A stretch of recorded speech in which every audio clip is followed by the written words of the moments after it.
우물 안에 개구리가 살고 있었어요. 우물 안에. 하루는 이 개구리가 펄짝펄짝 이렇게 뛰어가지고 어떻게 우물 밖으로 탁 나왔습니다. 개구리의 입장에서는 처음 만나는 세상이죠. 우와 이건 뭐야? 우와 이건 뭐야? 다 신기해요. 그래서 신기해서 막 여기 뛰어다니고 저기 뛰어다니고 이것도 구경하다가 저것도 구경하다가 합니다. 그런데 저쪽에서 자라 한 마리가 엉금엉금 기어오고 있었어요. 개구리는 이거 뭐야? 하면서 가봐요. 가보면서 물어봅니다. 당신은 누구십니까? 그러니까 자라가 뭐라고 대답했습니까? 나는 자라요. 어디서 오는 겁니까? 바다에서 왔습니다. 바다요? 바다가 뭡니까? 이 우물 안에만 있던 개구리한테 어떻게 바다를 설명할까요? 우물 안 개구리가 바다를 알고 있을 리가 없죠. 그래서 자라는 자신이 아는 것으로 바다를 설명을 합니다. 그 바다라는 건 고래가 살고 있는 곳입니다. 고래. 그랬더니 이 개구리가 뭐라고 대답했겠습니까? 고래요? 그건 또 뭡니까? 자, 여러분 내가 이 자라라고 생각해 보자고요. 이 개구리에게 고래와 바다를 어떻게 설명할 수 있을까요? 어떻게 할 수 있을까요? 힘들겠죠. 왜냐하면 자라가 바다에 대해서 알려주려면 개구리는 최소한 바다에 대해서 이 배경 지식이나 어떤 들은 풍월이나 대충 바다가 어떻게 생긴 거다라고 이렇게 머릿속에 그려지는 뭔가가 있어야 설명이 가능하잖아요. 말로만 설명할 수 없는 영역이 분명히 있습니다. 왜냐하면 우리 인식에는 분명히 한계가 있어요. 우리가 경험한 것, 직간접적으로 경험한 것 외에는 우리는 알 수 없어요. 이것은 무엇이다, 이건 어떻게 해야 된다, 관념이라고 하죠. 근데 그 관념만 들어서는 잘 이해가 안 돼요. 하나님께서 어떻게 계신다, 어디 계신다, 그것도 사실 우리가 직접 본 건 아니니까 성경 말씀을 통해서 우리가 이해를 하는 거지, 본 건 아니니까 조금 이해하기 힘들기는 해요.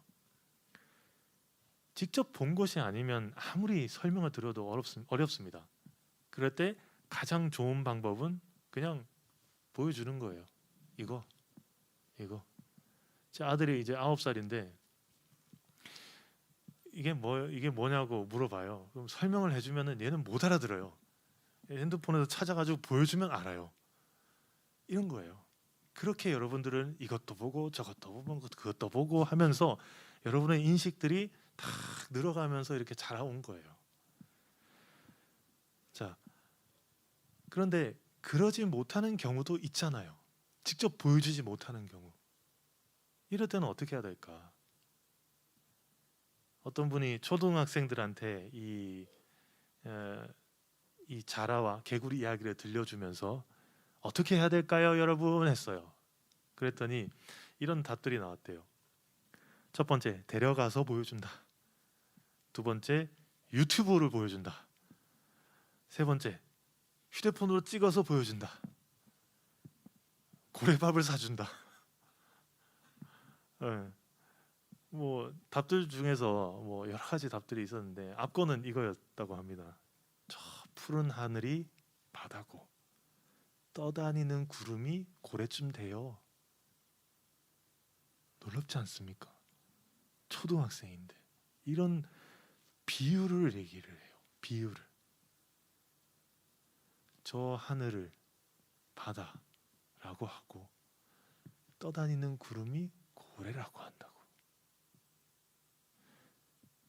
비유가 뭐예요? 표현하려는 대상이 있는데 이거를 다른 대상에 빗대어서 비슷한 점으로 설명을 하는 거잖아요. 비슷하게 생기거나 비슷한 어떤 성질이나 특성이 있는 걸 가지고서 그 대상에 대해서 알려주는 거잖아요. 예수님도 하나님 나라에 대해서 어떻게 말씀하셨습니까? 천국은 마치 전국은 마치 하면서 겨자씨 같고 누룩 같고 뭐 같고 이렇게 말씀하셨잖아요. 왜냐하면 아무도 하나님 나라를 본 적이 없어요. 경험한 적도 없어요. 비유는 우리에게 잘 알려진 것과 그렇지 않는 것을 잘 연결시켜 줍니다. 연결시켜 가지고 우리 사고를 확장시켜 줘요. 그 연결고리가 약하면 약할수록 그 비유가 더 창의적인 게 필요하죠. 자, 그런데 이 모든 것을 시도하기 전에 반드시 해야 될 일이 하나 있습니다. 바로 개구리의 안경, 색안경 벗기는 거예요. 지금은 안경이 제가 이제 투명한데 예전에 그런 안경이 유행했거든요. 노란색 안경, 파란색 안경 해서 저도 노란색으로 많이 하고 다녔었는데 머리 노랗게 하고 하여튼 그렇게 다녔는데 그걸 이렇게 쓰잖아요. 쓰면은 다 노랗게 보여요. 그냥 파란색을 쓰면 다 파랗게 보여요. 개구리가 색안경을 끼고 있는 이상 바다 이상의 푸르름이 보이지 않겠죠. 알 수가 없습니다. 여기서 주의해야 될 사항 하나가 개구리가 스스로 자신의 이 색안경을 벗도록 유도해야 된다는 거예요. 스스로 강제로 이리 내놔 벗기는 순간 얘는 도망가요. 왜냐하면 겁나거든요. 자, 한 번도 경험하지 못하고 또 생각해보지 못한 세상을 마주할 때 여러분들 마음이 어떻습니까? 확 떨리잖아요. 떨리고 저도 오늘 굉장히 지금도 굉장히 떨리는데 굉장히 두려움이 있으니까 그렇잖아요. 어떻게 될는지 모르니까. 그리고 무엇보다도 그걸 경험하는 데 있어서 자신이 틀렸다. 또 내가 몰랐었다. 이거 경험하기 싫은 거죠. 왜? 쪽팔리기 싫으니까. 자신이 옳다라는 것에서 벗어나기 싫은 걸 수도 있고 또 벗어나기 싫은 거죠. 그냥 다 싫은 거예요. 여기에 이대로가 좋사오니 하고 여기 있고 싶은 거예요. 내가 잘 아는 곳이니까. 이 색안경은 있는 그대로의 색깔을 볼 수 없도록 만든다는 그 사실을 개구리가 인식하도록 도와줘야 됩니다. 자, 혹시 주위에 이런 사람들 가끔 만나실 거예요. 자주 만나실 수도 있는데 나는 객관적이야 라고 하는 사람, 나는 객관적이야 라고 하는 사람, 내가 객관적으로 봤는데 하고 말하는 사람들 우리 주변에 많잖아요. 그렇게 말을 하는 사람들을 가만히 보면은 항상 자신의 견해가 옳다라는 걸 그런 게 좀 있어요. 그렇게 말은 하지만 나는 객관적이야 라고 하지만 내 말이 옳아라고 뒤에 붙어요. 요즘은요 뭐 정보의 다양성, 뭐 정보의 홍수 시대라고 하지만 그 알고리즘이란 게 있잖아요. 알고리즘이란 게 내가 좋아하는 것만, 내가 찾는 것만 계속 찾게 만들어 가지고 그 색깔이 더 진해졌어요. 내 색안경이. SNS에서는 좋아하는 것, 추구하는 것 그런 것들만 꼬리에 꼬리를 물고 계속해서 보여줍니다. 저도 페이스북을 하는데 뭐 이렇게 쇼핑 뭐 검색 좀 하고 나잖아요.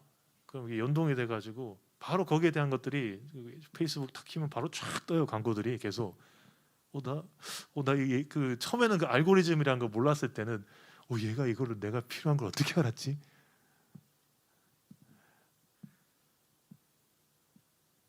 자, 그렇게 계속 우리를 이상하게 만드는 것 같아요. 자, 망치를 들고 있는 사람 눈앞에는 몸만 보인다라는 말이 있거든요. 망치를 내 손에 들고 있으니까 이렇게 때려가지고 박아놓고 싶은 몸만 보이는 거예요.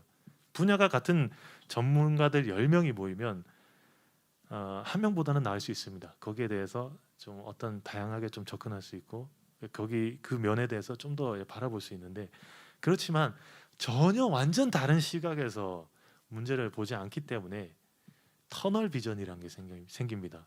터널 비전. 이 터널 비전이라는 거는 특정한 것만을 바라보고 나머지를 바라보지 못해요. 그래가지고 이 주변에 있는 것들 다 놓쳐버리는 그런 현상이거든요. 다들 그냥 같은 걸 바라보니까, 같은 곳에서 바라보니까 다른 시각을 가질 수가 없죠. 입체적으로 대상을 알 수가 없어요. 제가 이 보면대가 딱 있다 보자고요. 보면대 여기서 보면 이렇게 생겼어요. 다들 여기가 서가지고 이렇게 보고 있다고 생각하자고요. 이게 2D잖아요, 그냥. 근데 세상은 2D가 아니잖아요. 3D, 4D잖아요. 이거를 우리가 놓쳐버리게 돼요. 같은 분야의 좁은 시각을 가진 같은 입장과 같은 시각을 가진 사람들이 모여가지고 암만 머리 싸매고 고민해도 집단지성은 절대 이루어지지 않죠. 서로 다른 분야의 전문가들이 모여가지고 이루어지는 거죠. 그 어떤 철학자가 이렇게 말했습니다. 내 눈에 모든 것이 못으로 보이기 시작하면 내가 손에 망치를 들고 있구나. 아까 말씀드렸어요. 그리고 잠시 그 망치를 내려놓고 세상을 보라. 그리고 다시 망치를 들어라. 이렇게요. 무슨 말이에요? 내 눈에 어떤 문제가 보이기 시작하면 내가 그 문제 속에 있는 거예요. 문제 속에 있어요. 다른 사람의 단점이 보이면 그건 내가 그 단점이 있는 거예요. 그러니까 문제의 단점이 보이면 내가 필요로 하는 게 뭔지, 내가 정말로 마음 깊은 곳에서 원하는 게 뭔지, 내 생각의 기준이 뭔지 잠깐 떨어져서 보면 내 망치를 내려놓고 가만히 보면 보입니다. 아, 내가 이런 걸 원하는 사람이었구나. 내가 이런 사람이었구나. 나는 이걸 싫어하는 사람이었구나. 그렇지만 두려워요. 왜? 들킬까 봐. 나는 안 그런 것 같은데. 그래서 꽁꽁 숨겨둡니다. 어떤 당위성이나 명분으로 아주 보기 좋게 딱 포장해서 이렇게 내놔요. 대표적으로 객관적으로 볼 때라고 말을 하고. 사람은요, 누구나 자신의 잣대가 있죠. 그것으로 세상을 봅니다. 자신이 바라는 것, 또 욕망하는 것, 경험하는 것들이 막 섞여가지고 자기만의 기준이 생겨요. 그 기준으로 세상을 판단하고 모든 것을 판단하고 자신의 기준을 점점 더 확고하게 세웁니다. 그러면서 슬프지만 우리도 꼰대가 돼가요. 우리도 꼰대라고 욕하지만 우리도 그렇게 돼가고 있어요. 자, 그러지 않으려면 어떻게 해야 될까요? 아까 말씀드린 터널 비전에서 좀 빠져나와야 되겠죠. 내 눈에 몸만 보인다고 불평할 게 아니라 내 손에 뭐가 쥐고 있는지, 내 손에 망치를 들고 있는지, 꽃을 들고 있는지, 삽을 들고 있는지 봐야죠. 내 마음에 무엇을 담고 있는지를 먼저 봐야겠어요. 바쁘지만 오늘 지금 같은 시간에 잠깐 서보세요. 잠깐 서서 회사 생각, 학교 생각 잠깐만 내려놓자고요.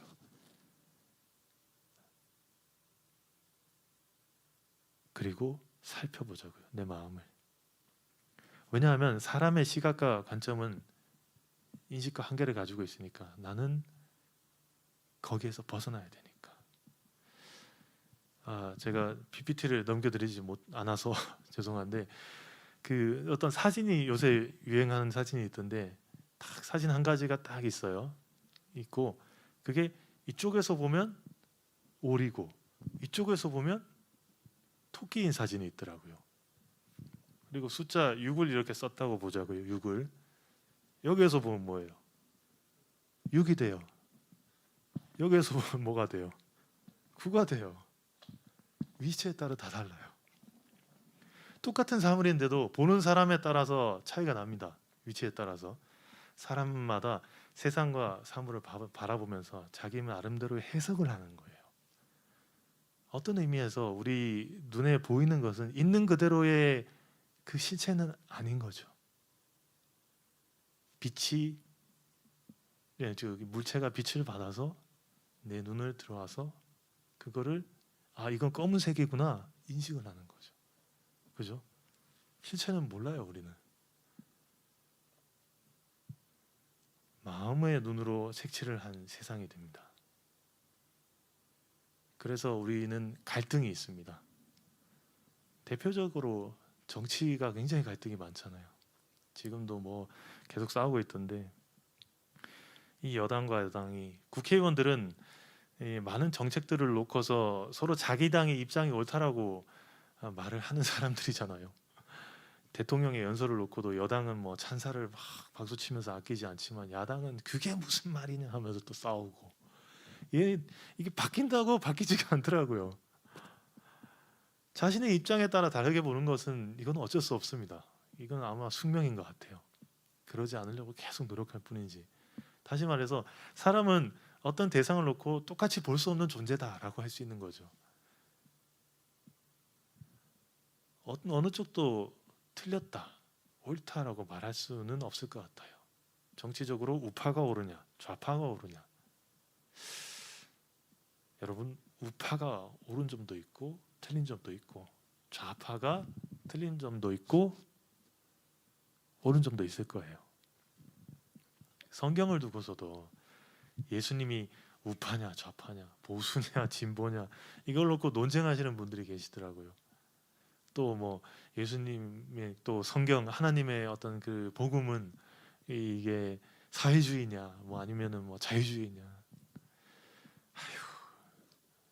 여러분, 예수님은 성경의 가르침은 여러분들 보시기에 우파적일까요? 좌파적일까요? 마태복음 23장 23절에서 예수님께서 이렇게 말씀하셨습니다. 화 있을진저 외식하는 서기관들과 바리새인들이여, 너희가 박하와 회향과 근처의 11조는 들이되 율법에 더 중한 바 정의와 긍휼과 믿음은 버렸도다. 그러나 이것도 행하고 저것도 버리지 말아야 할지니라. 핵심은 이거예요. 이것도 행하고 저것도 버리지 말아야 할지니라. 바리새인들이 어떤 사람이었습니까? 성경에 나오는 건 대로 보면 박하와 회향과 근처의 11조를 막 아낌없이 때에 맞춰서 아주 철저하게 드리던 사람이었어요. 그런데 뭐가 없었습니까? 정의와 긍휼과 믿음은 버렸어요.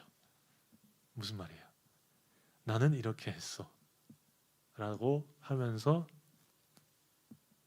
너 왜 안 했어? 하는 사람인 거죠. 자크 엘릴이라는 분이 영성가신데, 이분이 뒤틀려진 기독교라는 책에서 이렇게 말씀하셨습니다.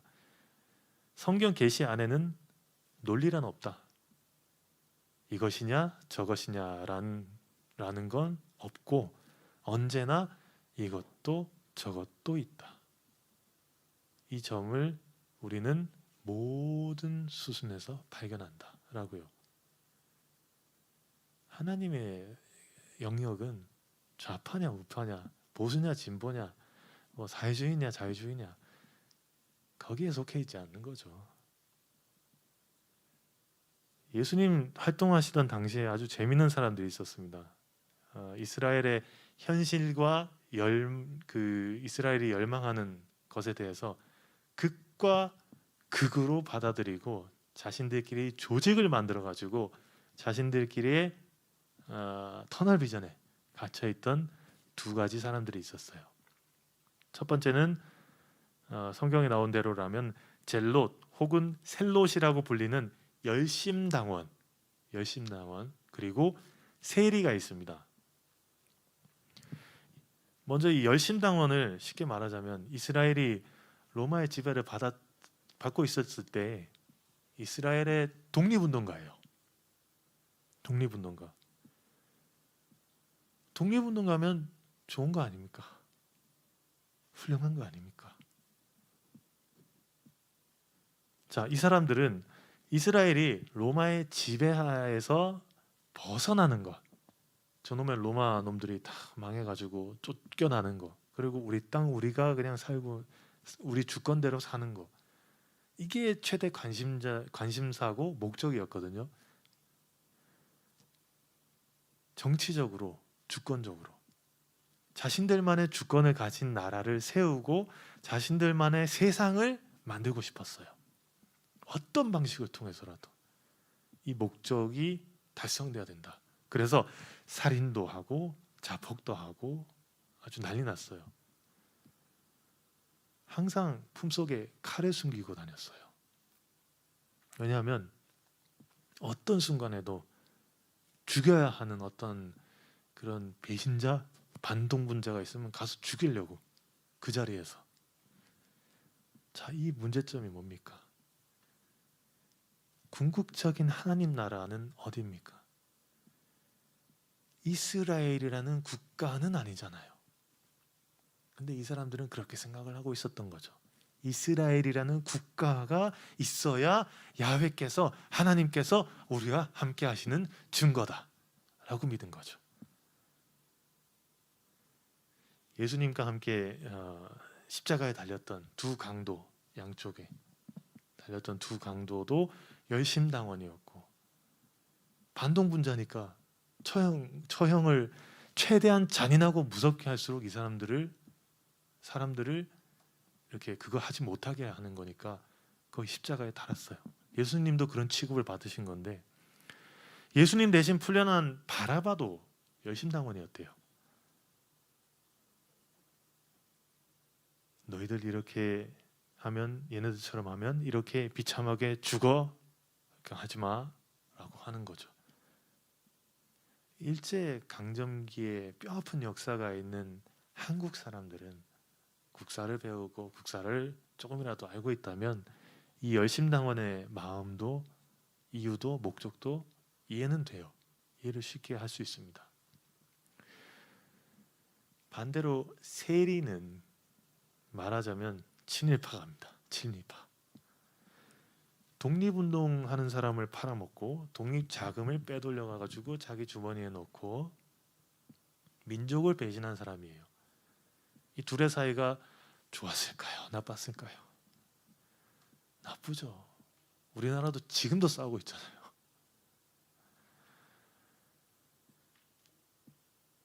열심당원은 로마를 증오하던 사람이었고, 세리들은 로마를 위해서 일하던 사람이었습니다.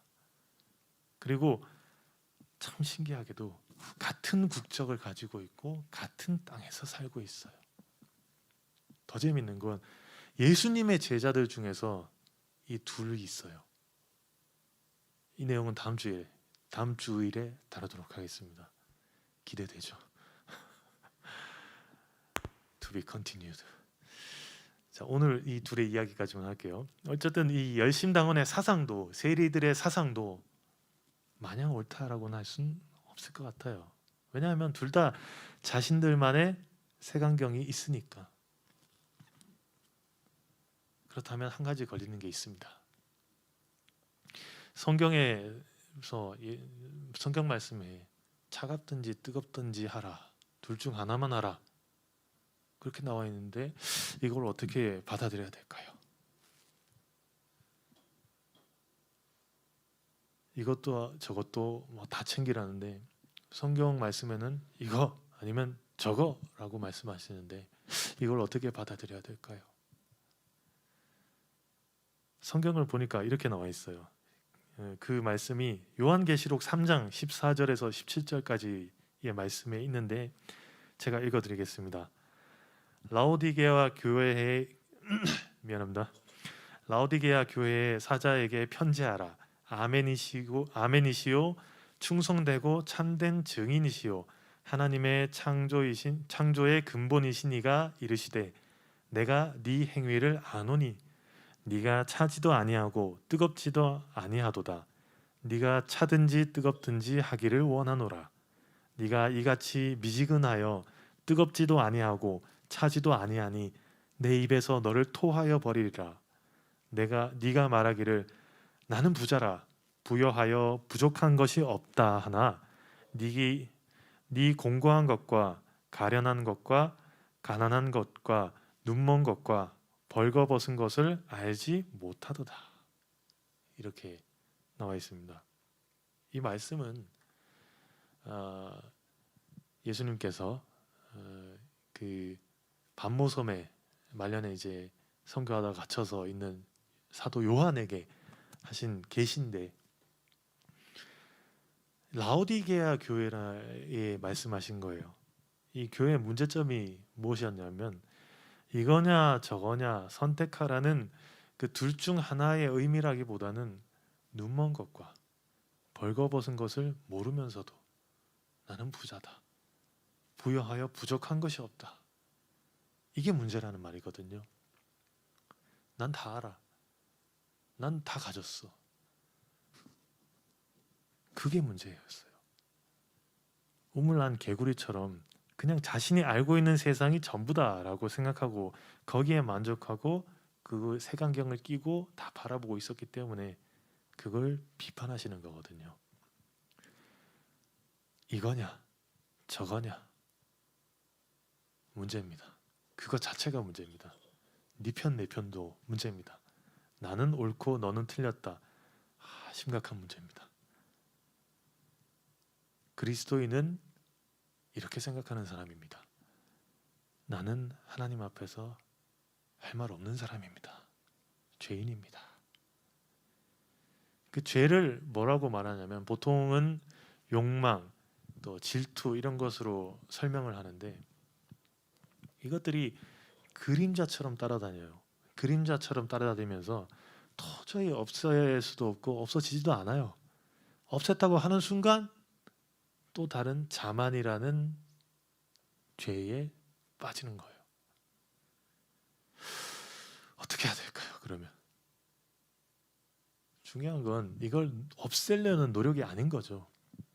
없애려는 노력 자체도 또 중요하겠지만 사람들 사이에서 또 다른 정죄와 심판이 생겨날 것 같아요. 나는 이렇게 노력해서 이렇게 여기까지 오는데 너는 뭐 하고 있어? 라고. 그냥 나는 하나님 앞에서 부족하고 모자란 사람이다 라고 인정하는 게 중요하다라는 거죠. 그래서 하나님은 겸손한 자를 찾으신다라고 성경에 나와 있습니다. 그리고 거기에서 출발을 해가지고 그 죄를 하나님께서 친히 용서하셨고 자유하게 하셨다. 이게 복음인 거죠. 내가 뭘 해가지고 되는 게 아니에요. 감사하니까 뭘 하는 거지. 내가 왕이든 제사장이든 내 신분이 어떻든 내가 뭐 회사의 이사이든 뭐든 상관없어요. 내 사회적 지위가 하나님을 소환할 수 있는 게 아니에요. 그렇죠? 저 혹시 모태신앙 분들 계세요? 모태신앙. 예. 몇 대세요? 3대.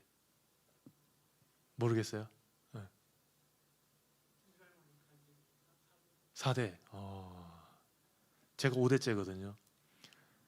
저 아들이 이제 6대째인데 저도 나름대로 자부심이 있었죠. 근데요. 필요 없어요. 중요하긴 한데 그 믿음의 계보를 이어오는 거 중요한데 그게 하나님을 소환하지는 않아요.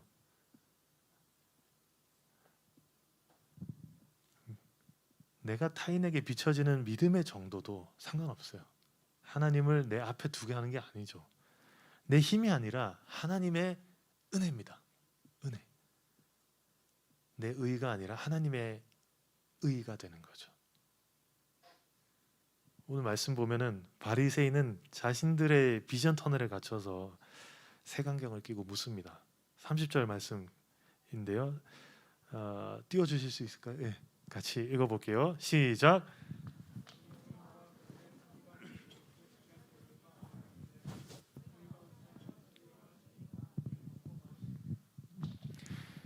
너희가 어찌하여 세리와 죄인과 함께 먹고 마시느냐? 왜 이렇게 말했을까요? 저 더럽고 부정한 것들 어떻게 같이 있을 수 있냐? 니들도 똑같다. 니네도 똑같은 놈들 아니야? 물어봐요. 예수님은 뭐라고 말씀하시냐? 32절 한번 띄워주시겠습니까? 32절 함께 읽어보겠습니다. 시작.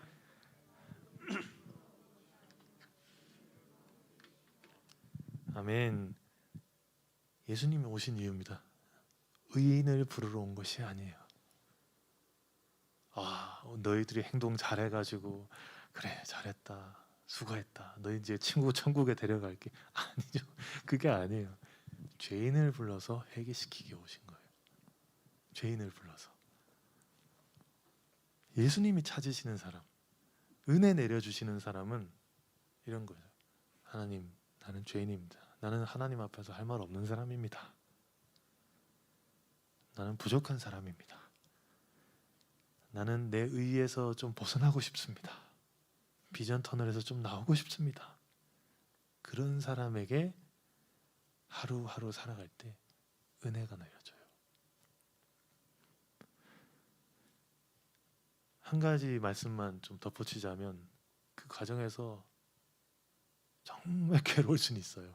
정말 그냥 살던 대로 살면 되는데 그걸 벗어나려니까 얼마나 힘들겠어요. 자유는 선택과 책임이라는 그런 짐이 있으니까. 그렇지만 자유한 사람이 사랑을 할 수 있는 거죠. 성경에서 말하는 사랑이라는 거, 자유한다는 거, 그거는 자신이 선택한다는 그 죽을 만큼 어려운 괴로움이 동반된 거예요. 여러분 매 순간 우리 고등학교 때까지 생각해 보자고요. 너 이렇게 하고 저렇게 하고 그렇게 하고 이렇게 해. 대학 이후의 생활은 어때요? 직장 생활은 어때요?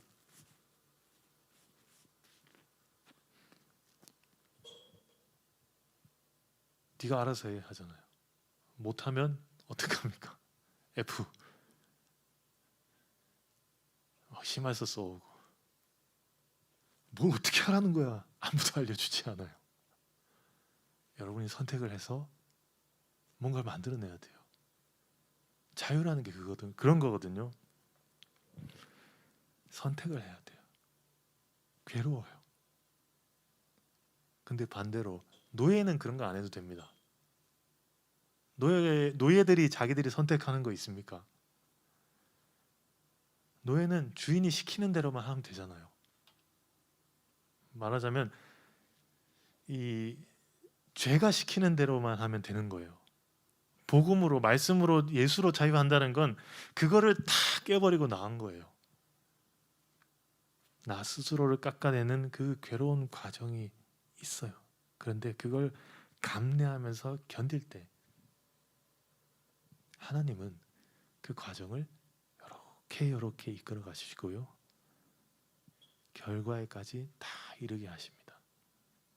이게 은혜예요. 복음으로서 자유인으로서 살아가는 여러분, 이번 한 주도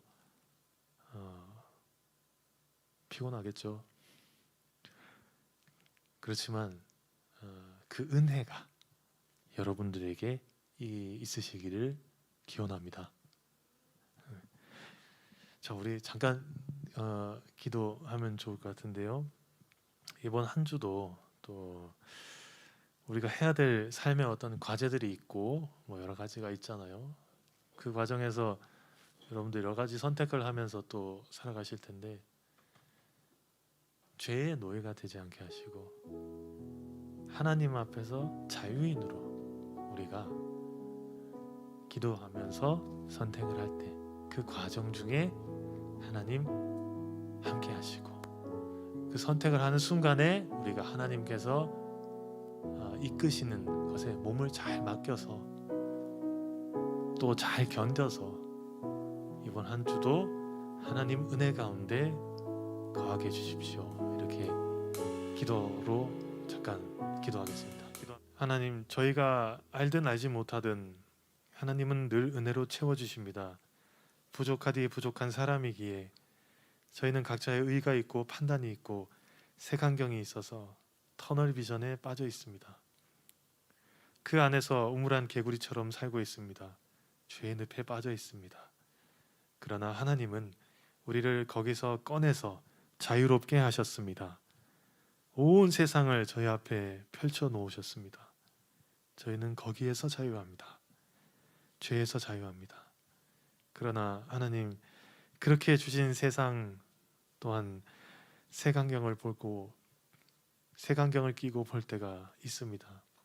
하나님, 저희가 그 색안경을 벗고 하나님의 말씀으로 자유하도록 몸부림칠 때 이번 한 주도 인도하시고 은혜로 채워주시옵소서. 그렇게 하여 주실 줄로 믿습니다. 죄인을 부르러 오신 예수님의 이름으로 기도합니다. 아멘.